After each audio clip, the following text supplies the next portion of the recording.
Oh. Hi. Sorry, guys. I thought trying to pull off the goatee look would work, but now I'm sick for some reason. Look, somebody help me! Hello, it's me, Dr. Amigo! have some medicine. Oh. You are better now. Huh. That was surprisingly effective. Thanks, Dr. Mario. Okay, you can stop now. Actually, that was me. This intro is not making any sense, is it? Nope. Nope. Dadgummit! Indeed.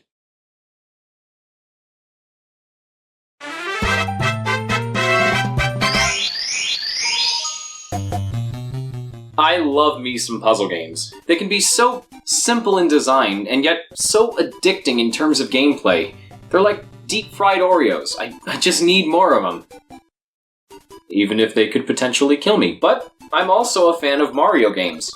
Yes, if that wasn't obvious. And when Mario and puzzle games are brought up in the same paragraph, most of the time people's minds are going straight to the Dr. Mario series. Though he might not technically be considered a licensed physician, something even Shigeru Miyamoto himself will agree with. Dr. Martin's not a real doctor. Mario's been committed to wiping out viruses and sporting a very snazzy lab coat for 30 years now. I like to think of Dr. Mario as being the puzzle game equivalent to Mario Kart. Once you've played one of them, you've played all of them. But while very few changes are made to each installment over time, the core gameplay remains consistently fun and manages to bring something new to the operating table. The first Dr. Mario was released for both the NES and the Game Boy in 1990, and apparently my NES copy previously belonged to somebody named Jacob Flores. Jacob, if you happen to be watching this, I'm not sure where you are or what you're doing now, but thank you. I hope you're doing well. Not much is known about how it came to be, but from what I've seen of the prototype, it looks like the goal was originally to cure sick animals. Maybe PETA would be nicer to Mario if they'd stuck with this idea. Or they'll just come up with even dumber things to complain about. Whatever gets me attention! As I mentioned before, the Dr. Mario games are pretty much the same basic idea with one or two new mechanics here and there. So I'm going to be taking a similar approach to my Mario Kart and Smash Bros. Retrospectives. By the way, you should totally check those out if you haven't. And just go from one game to the next, starting with the first one. It's a classic block stacker with a medical-related twist. 3 types of viruses, red, blue, and yellow, are running amok inside of a comically oversized jar, and it's up to Dr. Mario to eliminate them. You do this by dropping mega vitamins into the jar.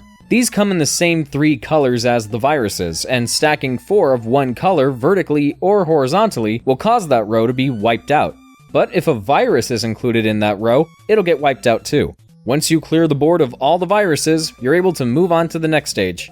And there you go. The standards for how every Dr. Mario game plays have already been firmly established. And with this being the original, it could potentially feel like the most basic to first-time players. But the original Dr. Mario isn't just worth playing to see how the series got started, it's worth playing because of how ridiculously fun it is. If you're willing to put up with the RNG, that is. The random number generator in most NES games can be brutal, and Dr. Mario is no exception. At its most annoying, you can be just one virus away from clearing the board, and then the game decides to have you drop pills of whatever color the virus isn't. At its most entertaining, however, it's during a 2-player session where your less skilled younger brother gets hilariously dunked on. Well, he's got me beat at Tetris, so I'll give him that, but... Oh no. Oh, Mike, why would you do this to yourself? The original Dr. Mario is much more plain compared to the games that would follow, but on its own, it holds up remarkably well. The Game Boy version is about the same Boy version. That was dumb. The major difference here is that there's no color, so in a very clever change, the viruses instead have different textures. Red is completely black, yellow is completely white, and blue has a checkerboard pattern. Aside from that, it's a handheld version of the NES game, so yeah, But then in 1994, there was Tetris and Dr. Mario, a compilation cart for the Super Nintendo that featured enhanced ports of Dr. Mario and Nintendo's version of Tetris. Both games are exactly the same as their 8-bit counterparts, just with updated graphics and sound. Ow. There's also a new mode called Mixed Match, where 2 players alternate between both games in a single battle, kinda like Puyo Puyo Tetris, minus the Puyo Puyo side. Thankfully. And I guess that doesn't include computer players, because the player on the right here kept losing on the first Tetris stage, so maybe I should have brought along another human to play with. I could have gone with Mike, but he's already been embarrassed enough for one day. Over 10 years after the original game was released, Dr. Mario 64 was released for, what else, the Nintendo 64, in April 2001, making it the last Mario-related game for the console. My cousins had way more games than we did growing up, so whenever we'd go over to their house, I would just play whatever they had. That led to me being introduced to a ton of different games and franchises, and Dr. Mario 64 was one of them. For that reason, along with it being the first Dr. Mario game I ever played, I have a little more sentimentality towards this than most other games in the series. It did very little in the way of innovation, but it also brought in a bunch of new modes, some of which would be reused in later games. Classic mode is the same as ever. Flash mode requires you to clear all the flashing viruses on your board before your opponent can clear theirs. Marathon mode is a test to see how many viruses you can clear as the stage scrolls higher and higher. And Versus Computer lets you go up against a computer player. There are even multiple playable characters, and each of them have their own skill levels. In all the years I've played this game, however, one mode that I have yet to experience is the story mode. I didn't even realize there was one until recording footage for this video, but out of curiosity, I gave it a look.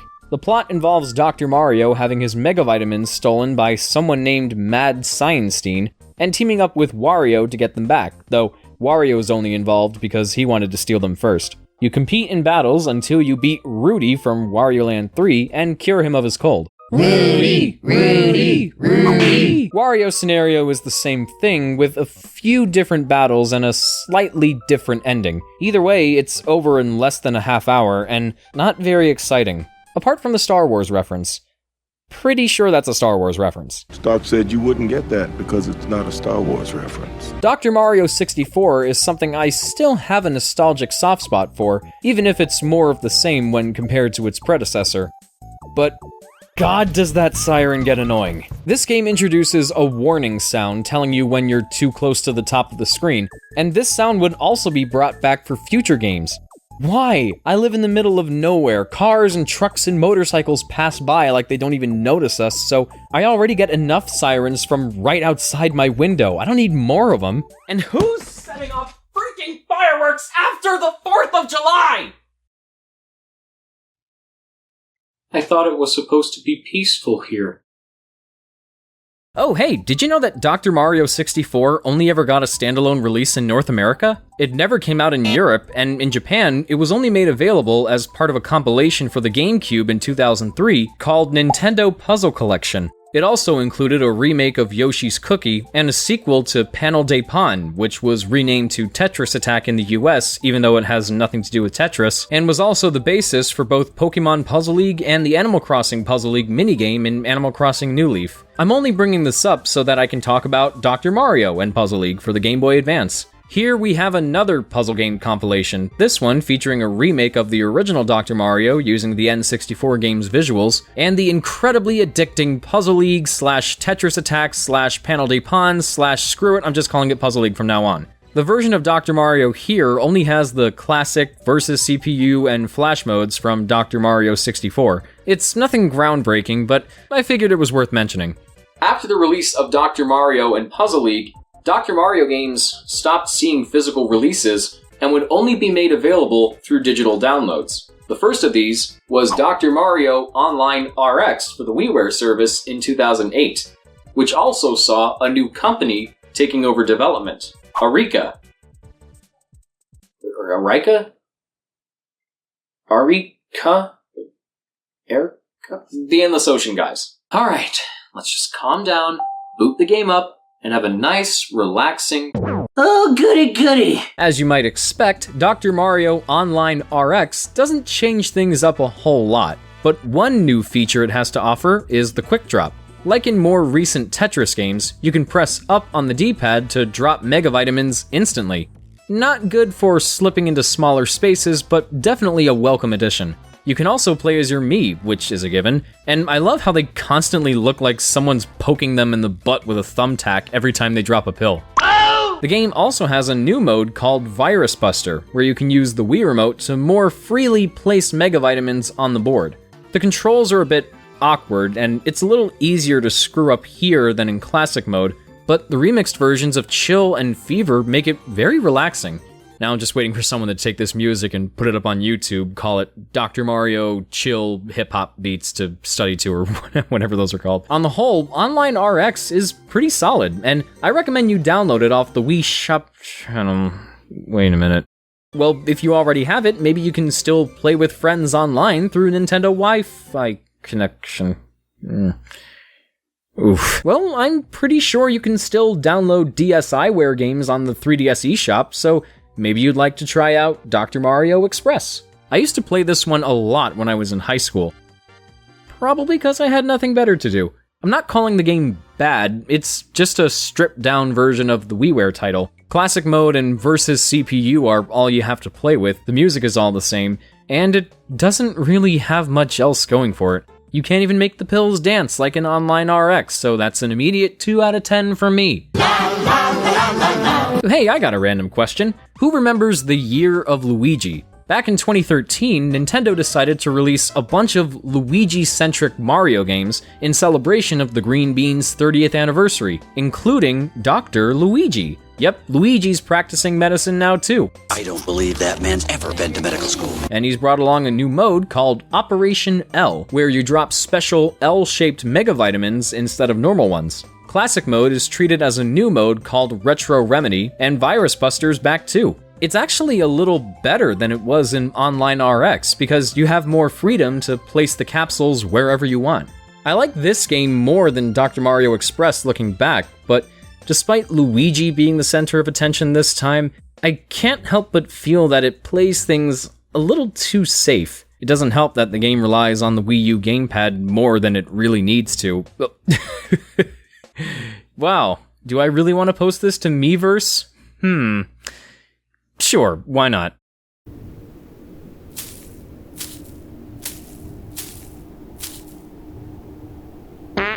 After this, Eureka would give us one more Dr. Mario game for the 3DS, and probably their best one yet, Dr. Mario Miracle Cure.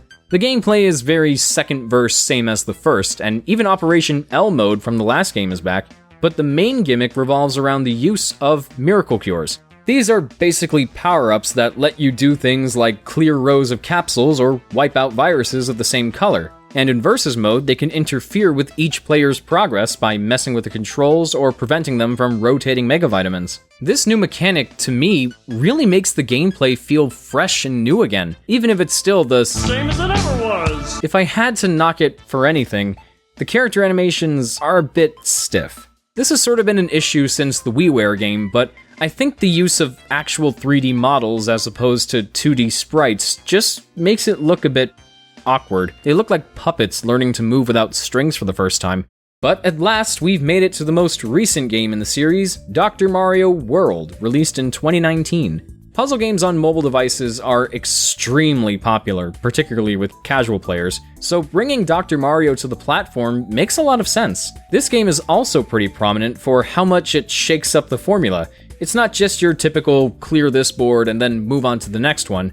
It's more like Dr. Mario 64 story mode, but without the story. The game is broken up into worlds containing levels that each have their own unique puzzles to solve, and every stage might have different completion requirements that'll need to be met, like finding all the hidden coins. You have a variety of obstacles and only a set number of Mega Vitamins each time, so your goal is to clear the board and meet the requirements before dropping all your pills. At the start of each stage, you can pick a doctor to play as and equip them with different assistants. Yep, everyone's a doctor now, and they each have their own skills that can help clear out specific obstacles. Assistant characters have their own unique attributes too, like giving you extra coins after finishing a stage, or starting a level with your doctor's skill meter filled to a certain amount. How do you recruit these doctors and assistants, I hope you may be asking for the sake of this segue? Well, you can do this on the staffing menu. But in order to unlock assistant characters, you need a certain number of gems. And to unlock doctor characters, you need to spend doc tokens.